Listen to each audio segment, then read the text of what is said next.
Bonjour à tous, me voici de retour après un long silence, mais c'est pas que je délaissais YouTube, c'est que j'avais fort à faire ailleurs. Donc me voilà de retour. Aujourd'hui, je voudrais vous parler du design de permaculture et comment on peut concilier ça avec la philosophie libérale et la structuration de l'entreprise de sa vie, de sa propre vie, car sa vie, c'est en fait une entreprise à temps plein. Et la meilleure réalisation qu'on a à faire sur cette terre, c'est la réalisation de sa vie. Et donc la meilleure entreprise, l'entreprise qui a le plus de valeur, c'est l'entreprise de sa vie. Donc comment arriver à l'organiser, à la structurer pour lui donner le plein potentiel et la réussir le mieux possible. Alors pourquoi je parle du design de permaculture? En fait, le principe de la permaculture, c'est de créer plusieurs écosystèmes et de favoriser la biodiversité. C'est d'éviter les maladies et les parasites, c'est d'enrichir l'écosystème et de dynamiser la biodiversité, qui ainsi est toujours décuplée, et c'est créer un effet vertueux et en fractalisation de justement tout cet écosystème que l'on va développer. Alors, en fait, le design permaculturel, c'est le principe de l'organisation et de l'agencement des espaces. On va créer des zones, on va bien réfléchir sur le terrain, sur son projet, sur comment on veut le développer et comment on veut le faire s'épanouir. Et comment on va vivre l'homme au centre de cet écosystème, mais toujours en accord, en vertu avec l'environnement, en ayant le moins d'impact possible sur l'environnement, tout en ayant le plus possible de ressources pour sa propre subsistance. Donc chacun a sa place dans cet écosystème, du plus petit au plus grand, donc vraiment du micro-organisme jusqu'à l'humain et jusqu'à la vache, jusqu'aux animaux qu'on aura éventuellement sur le terrain. Donc le principe est d'utiliser le maximum de ressources, tout en minimisant l'impact sur le terrain et tout en économisant son énergie au maximum. Donc on ne va pas s'éparpiller, on va pas nettoyer tout le terrain, on ne va pas non plus avoir un impact forcément négatif, parce que l'humain souvent c'est assez négatif, sur tout le terrain. Comment arriver à créer à ce que le terrain soit toujours enrichi et que chacun ait sa place et que chacun puisse, que l'homme puisse respecter chaque animal, que ce soit le plus petit insecte, l'oiseau, la souris, etc. Donc en fait on va créer déjà une liste de tout ce qu'on va mettre sur le terrain. Donc il y aura bien sûr la maison, il y aura les toilettes sèches, il y aura le compost, il y aura le potager, il y aura la zone des petits fruits, il y aura la zone des fruitiers, il y aura peut-être le poulailler, éventuellement une bergerie, une étable. Donc comment on va agencer aussi l'espace des autres animaux. Il y aura aussi les ressources animales si on veut être plus ou moins autonome, donc créer sa paille, créer ses fermages, créer ses clôtures, entretenir ses clôtures. Il y a aussi, si on se chauffe au bois, il faut aller faire la ressource du bois. Donc aussi récolter la paille, récolter le foin, éventuellement aussi aller rechercher de la terre, des pierres pour la construction, éventuellement du compost de sous-bois, et laisser des parties totalement ensauvagées, où vraiment l'homme ne pénétrera jamais. Et ainsi, les fourmis, les souris, les campagnols, les oiseaux pourront se nicher, etc. Donc toutes ces parties-là seront totalement laissées ensauvagées, naturelles, avec plein de petits espaces pour que même un étourneau puisse, pas un étourneau, je sais pas, un troglodyte par exemple, puisse aller se planquer là, sans être à la merci de n'importe quel gros mammifère qui viendrait l'attaquer, comme un renard ou même une buse qui n'est pas un mammifère, mais donc voilà, un prédateur. Alors comment on va créer ça? Donc il y a déjà toute cette liste qu'on va établir, mais il y a aussi le zonage. Le zonage, et c'est ça le design de permaculture, c'est le zonage du terrain. Donc il y aura une zone A, ce sera la zone A autour de la maison, ce sera la zone où en fait ce sera les chemins que l'on établira sur le terrain, simplement des chemins de passage. Et comme ça on passera toujours au même endroit, comme ça on ne touche pas à l'herbe ni aux haies, aux alentours, et la nature peut se développer là.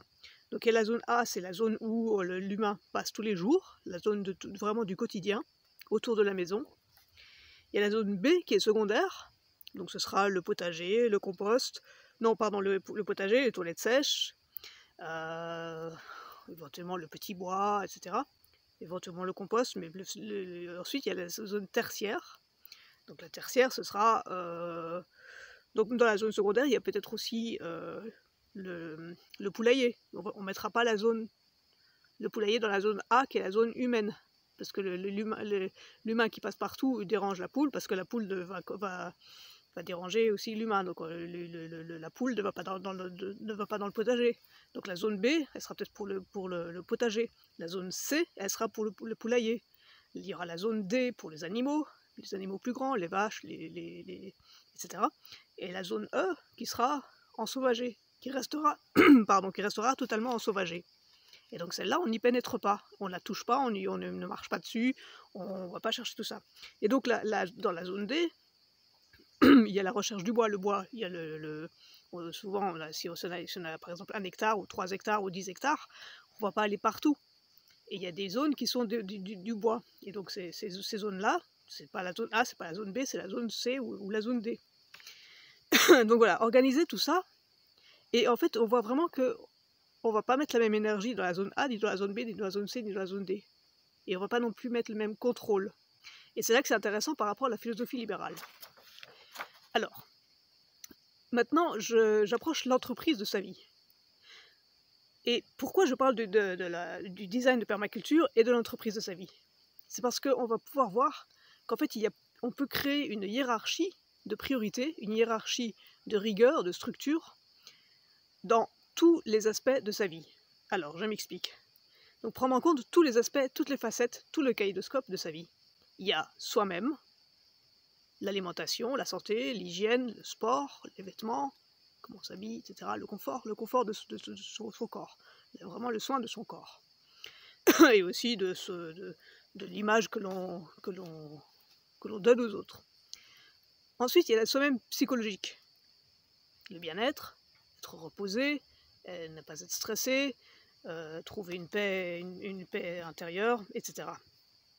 Donc là, pour tous ces aspects-là, prenez en compte que on perçoit quelle rigueur on va y mettre, quel intérêt, quelle importance on va y mettre, quelle structuration on va y mettre et quels soins on va y mettre.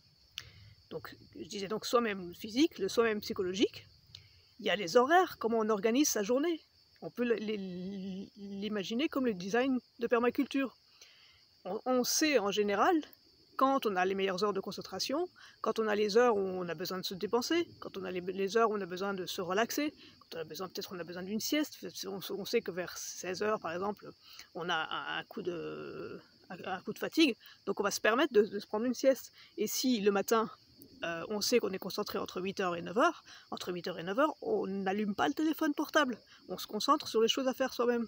Si on sait qu'on a un rendez-vous à 10h, un rendez-vous téléphonique à 10h, on allume son téléphone à 10h moins 5, comme ça on est à l'heure au rendez-vous. Donc structurer aussi ses horaires en fonction de ses disponibilités mentales, psychologiques,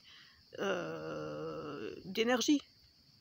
Donc quand est-ce qu'on est concentré, quand est-ce qu'on a besoin de sport, quand est-ce qu'on a besoin de repos, quand est-ce qu'on a besoin de manger, quand est-ce qu'on a besoin d'éventuellement se changer les idées. Et respecter ça, parce que c'est pas non plus tous les jours pareil. Donc respecter qu'il y ait une certaine flexibilité, mais prendre vraiment en compte avec rigueur. Ok, à ces heures-là, je sais que je vais être concentré. Là maintenant, je sens que j'ai un coup de fatigue. Je respecte ce coup de fatigue. Je me prends une demi-heure où je me repose, et après je repars. Donc, le lieu d'habitation. Son lieu d'habitation, dans l'entreprise de sa vie, c'est super important. On a tendance à dire l'entreprise, elle est dehors. Et puis l'habitation, c'est secondaire, non. L'habitation, c'est là où vous vous reposez, c'est là où vous vous ressourcez, c'est là où vous mangez, c'est là où vous avez votre vie privée, c'est là où vous avez votre intimité. Donc c'est super important aussi de prendre bien ça en soin. Donc à quel point c'est propre, comment c'est rangé, comment c'est organisé, comment c'est fonctionnel, comment c'est confortable, est-ce que c'est isolé correctement, est-ce que c'est chauffé correctement, est-ce que c'est spacieux correctement, est-ce que c'est bien meublé, est-ce que c'est bien agencé, etc. Tout ça, c'est vraiment à prendre avec rigueur et avec résilience. Et vraiment s'organiser chaque jour dans cette entreprise, de toujours l'améliorer. Ensuite, il y a l'environnement, la distance au travail. Si on a un jardin et un verger, comment on les exploite, on en prend soin, pour que cela rapporte aussi dans l'entreprise de sa vie. Si on a un verger, si on a des fruitiers, on va les tailler, on va les soigner, on va les récolter les fruits, on va être attentif à tout ça, on va être attentif aux nuisibles. Il y a aussi le choix de son quartier, le choix des magasins, éviter d'être dans un environnement avec trop de bruit, donc bien sélectionner si on veut devenir propriétaire. Est-ce qu'il y a du bruit, est-ce qu'il y a de la pollution, est-ce qu'il y a du stress, est-ce qu'il y a des magasins de proximité, quels sont les moyens de transport? Parce que peut-être qu'aujourd'hui je travaille à 10 minutes, mais si demain je travaille à un endroit d'une demi-heure, il faut que les transports qui soient disponibles. Il y a aussi la qualité de l'eau que l'on boit au robinet. Il y a les factures. Est-ce que nos factures sont bien gérées? Est-ce que c'est intelligent? Est-ce que je consomme trop? Est-ce que je peux les réduire? Est-ce que je suis d'accord avec le fournisseur qui me propose ces facilités? Donc réduire ce besoin, devenir propriétaire. Il y a aussi l'épanouissement professionnel. Parce que le travail nous définit, il nous accomplit. C'est vraiment ça c'est pas le divertissement qui nous satisfait, c'est le travail bien fait qui nous satisfait. C'est vraiment le cœur de notre épanouissement, à long terme, c'est vraiment notre travail. Ensuite, il y a la rigueur et la résilience, donc l'inspiration plutôt que du divertissement. Quand on est fatigué, plutôt que d'aller sur Netflix ou sur Internet et à faire n'importe quoi, allons chercher de l'inspiration, allons chercher quelque chose qui relève notre niveau d'énergie et qui nous rebooste pour nous donner la motivation de faire des choses. Soit un livre de philosophie, soit aller dans la nature, aller faire du sport, aller faire un tour à vélo, tout ce que vous voulez, mais pensez vraiment aussi à structurer ça. Plutôt que d'aller chercher le divertissement, ou plutôt que de se dire « Ah tiens, je vais téléphoner à ma copine parce que comme ça, là, je me sens pas bien, j'ai un peu de blues et puis elle va peut-être me remonter le moral. » Non, non, non. Le divertissement non plus, ça marche pas. Netflix et tout ça, les films, ou une petite vidéo sur YouTube. Non, plutôt vraiment chercher l'inspiration. Ok, aujourd'hui, là, je réfléchissais sur ça, j'ai pas trouvé la solution. Je vais me poser, je vais méditer, je vais éventuellement chercher un bouquin, ou je vais chercher la solution en moi. Parce que toutes les solutions, elles sont en soi, en fait. Si on veut vraiment réfléchir, si on veut vraiment se poser et on a un problème, on peut trouver la solution soi-même. Et si besoin, on va chercher l'inspiration chez d'autres entrepreneurs, chez des chefs d'entreprise, chez des musiciens, n'importe. Donc voilà, chercher, donc, plutôt que le divertissement, aller plutôt vers l'inspiration. Et donc ça, c'est dans ces moments justement de repos. Voilà. Donc vraiment, gérer aussi même ces moments de repos. Et aussi s'observer et observer ses relations. Observer son propre langage non verbal. Observer le langage non verbal de ses amis ou de ses relations. Qu'est-ce qui nous reflète en fait? Qu'est-ce qui nous renvoie? Parce qu'en fait, ce qu'on choisit, il y a une raison pour laquelle on choisit. C'est des choses dont on n'a pas conscience.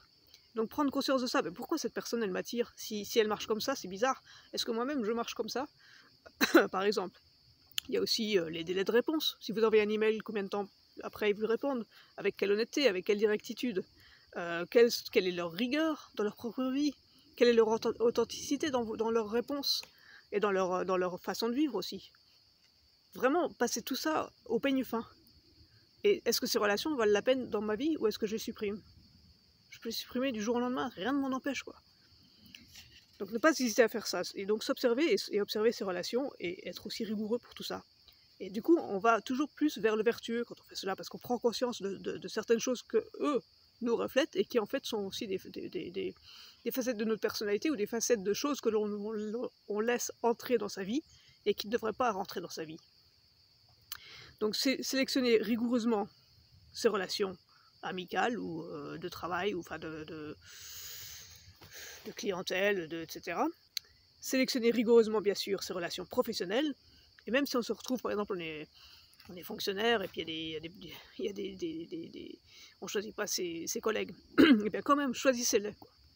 Il y en a certains, tant pis, vous les ignorez, enfin, vous restez poli avec eux, mais sans plus. Et puis les autres, vous développez des choses avec eux. Mais n'hésitez pas à aussi sélectionner dans votre milieu professionnel. Il n'y a aucun destin, il n'y a personne qui doit vous obliger à quoi que ce soit. Il y a la relation amoureuse. Mais souvent, on voit dans les gens, chez les gens, leur vie professionnelle c'est super, et puis leur vie amoureuse c'est catastrophique. Et observez bien chez vous vraiment chaque facette du kaléidoscope de votre vie. Comment sont vos relations amoureuses? Comment elles ont été dans le temps? quelles ont été vos relations amoureuses précédentes et qu'est-ce qui n'allait pas. Allez vraiment chercher ce qui n'allait pas, parce qu'au début on pense ouais ça allait, c'était pas grave, c'était moi, c'était eux, c'était... Puis en fait en creusant un peu on se rend compte que c'est eux qui ont initié quelque chose qui ne nous a pas plu et qu'on a accepté malgré nous. Donc vraiment, allez chercher, vraiment, et aussi les relations amoureuses, est-ce qu'on coupe la relation, est-ce qu'on se s'auto-sabote, est-ce qu'on est ouvert, est-ce qu'on est trop ouvert, est-ce qu'on accepte trop de choses des autres. Donc c'est pareil que les relations professionnelles, il faut être aussi strict avec les relations amoureuses. La construction d'une relation durable, si on décide vraiment que ça c'est la personne de sa vie, comment on va interagir, comment on va être authentique avec la personne, comment on va être rigoureux, comment on va accepter des choses ou être au contraire rigoureux avec l'autre personne, qu'est-ce qu'on va vraiment entreprendre, monter, etc. Et qu'est-ce qu'on va ne pas accepter. Et puis bien sûr, si on veut développer la famille, le foyer, et aussi la famille de sang, s'il y a des gens qu'il faut liquider, on les liquide. Enfin, je veux dire, s'il faut les éviter, s'il faut les sortir de sa vie, on les sort de sa vie, point. On n'a rien, on leur doit rien. Donc, comment arriver à faire ce pont avec entre le design de permaculture et tout ce que je viens de vous dire, l'entreprise de sa vie? Il y a aussi les strates sociétales.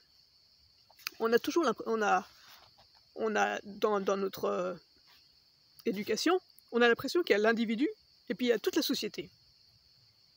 Et on voit ça comme ça, en fait. La plupart des gens, ils voient ça comme ça. Ils voient l'individu et puis la société. Et puis si je cherche du travail, je vais à l'aveuglette chercher du travail dans la société, je ne sais pas à qui m'adresser, je ne sais pas comment faire, etc. Et en fait, dans le libéralisme, il y a des choses qui sont vraiment très intéressantes à prendre. Dans le libéralisme, il y a l'individu au centre. Il y a son réseau, le réseau d'entrepreneurs, le réseau de... Je sais pas moi, si vous êtes dans le vin, de ceux qui distribuent le vin, etc. Il y a les clients, et puis il y a le reste de la société. C'est pas l'individu et la société. Il y a l'individu au centre, il y a le réseau de travail, il y a le réseau de clients, et puis il y a le reste de la société. Et le reste de la société, les libéraux, ils ne s'en occupent pas. Et en fait, quand on sait qu'il y a plein de pervers narcissiques, qu'il y a plein d'abuseurs, qu'il y a plein de zombies, qu'il y a plein d'anarchistes, qu'il y a plein de tout ça, plutôt que de se dire ouais ces gens-là c'est pas bien, machin, tout ça, on les ignore totalement. C'est le reste de la société. Et donc c'est comme dans la permaculture, c'est la dernière zone, la zone E, la zone ensauvagée, on n'y touche pas. On laisse vivre, on s'en occupe pas. Et donc, si on regarde l'individu au centre, c'est la zone A, le réseau, c'est pas encore la zone B, c'est déjà la zone C. La zone B, c'est la relation amoureuse et les traits rares qui nous sont proches. Je vais y revenir. La zone C, c'est le réseau. La zone D, c'est les clients. Et puis la zone E, c'est le reste de la société. Alors, dans le libéralisme, on voit l'individu puis le réseau. On a l'impression qu'il y a les cercles, je vous ai parlé déjà des cercles Bilderberg et tout ça. Et en fait, on a l'impression qu'il y a l'individu, puis il y a le réseau, puis les gens, ils réseautent, il y a même ce verbe-là. Et donc, ils vont chercher, ils vont avoir des gens comme ça qui pensent être de la même famille. Des gens qui sont aussi entrepreneurs, ou qui sont aussi libéraux, ou qui sont aussi, je sais pas, socialistes, de droite, machin, ou il faut partir de la société, ou quoi que ce soit, n'importe. Ils ont l'impression qu'il y a déjà l'individu, puis tout ce réseau, et que toutes ces personnes potentielles, on va échanger nos cartes de visite, et puis au cas où, on va développer quelque chose. Non, ça marche pas. Ça marche pas. C'est déjà perdre de l'énergie. Il y a l'individu au centre. Il y a ensuite la relation amoureuse. Ensuite, il y a les très rares personnes qui vraiment, avec qui on a développé une confiance sur le temps. On sait qu'ils sont fiables, on sait qu'ils vont nous respecter, et qu'avec eux, on peut avoir normalement une relation à longue durée. Et ensuite, seulement, il y a le réseau. Et ensuite encore, il y a les clients, et ensuite il y a le reste de la société. Donc, il faut aller, donc c'est pas 300 personnes potentielles qu'il nous faut, c'est maximum 20 dans notre réseau, pas plus. Je vais vous expliquer pourquoi ensuite. On parle aussi d'excellence dans le libéralisme. L'excellence, si on ce n'est encore que de la survie. Quand je vous parle d'avoir son logement propre, d'avoir de la rigueur, etc., tout ça, c'est simplement de l'excellence. Mais c'est de la survie. Si on veut aller encore plus loin, il y a l'exception. C'est sortir de la société, c'est proposer un produit que personne d'autre ne propose. C'est accomplir sa vie comme vraiment le but idéal de sa vie qu'on veut accomplir. Et comme ça, le jour où on meurt et on est enterré, on a accompli sa vie. Et c'est ça qui est important, c'est l'exception, c'est qui je suis comme individu, quelle spécificité, qu'est-ce que je vais apporter à l'histoire, qu'est-ce qui va faire que mon nom va rester unique dans l'histoire.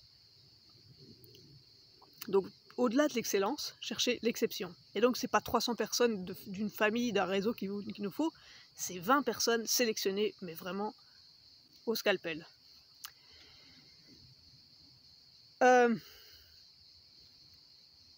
Donc, le réseau, c'est simplement pour l'inspiration, pour les échanges, pour voir ce qu'ils font, pour la philosophie. C'est la direction qu'on veut donner à sa vie. C'est le potentiel.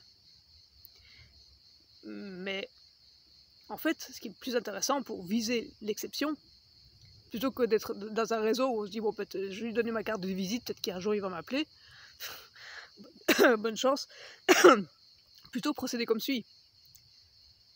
Il faut être sigma en fait, il faut être vraiment la personnalité sigma. On observe tous les gens de cette famille, de ce réseau, on les observe sans rien dire, sans se montrer, sans rien dévoiler.